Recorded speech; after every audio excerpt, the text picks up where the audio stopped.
Invisible Alligators by Hayes Roberts. A young monkey named Sari woke up one morning and knew there was trouble. She hopped out of bed and found that the bridge on her favourite castle had been broken in the night, and it took her forever to fix it. Then she found her stairs covered in toys. She tripped on one and had to pick them all up. Then she couldn't ride her llama to school because the whole herd was running loose. It took her 6 tries to get them onto a pointy rock so they would calm down and quit trying to eat her homework. She was so late that she missed almost all of her favourite classes, and her homework was covered in bites and hoof prints. She'd had enough. Tonight, Sari would put a stop to this. That night she stayed awake long after bedtime, long enough to hear the rustling of long tails under her bed. She flipped her bed over and found invisible alligators all over her room. "What's going on here?" she demanded.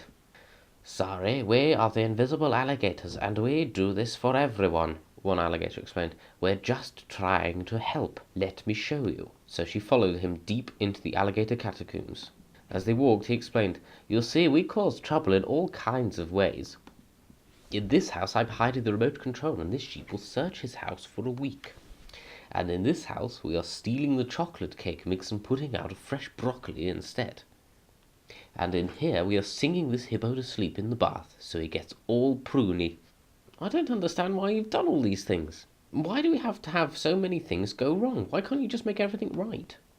"Yes, good point," the alligator sighed, "but let me show you one more thing." And he took her into the invisible alligator's main headquarters. "This is your book, Sari. All the things listed in this book are the troubles we've caused you, and all the things you've learned how to do in your whole life." It was a big book. He looked at her expectantly. "No, I don't get it," she said sadly, and left the alligator's lair so she could go back home and get into bed. Bye! The stairs leading home were covered in rocks. Sari took a moment to pick them all up as she walked so no one would trip and fall. She came to a bridge that was snapped in two. A herd of wild blue goats, which we all know are very dangerous unless someone knows how to herd them onto a pointy mountain top. Sari didn't even have to think. She knew exactly what to do. Fixed the bridge, herded the goats, piled the rocks out of the way in a safe place, and was safely in bed in no time at all, fast asleep and dreaming about Algebra 2. How did she do it? If you're lucky, maybe the invisible alligators will visit you tonight and cause trouble for you. The end.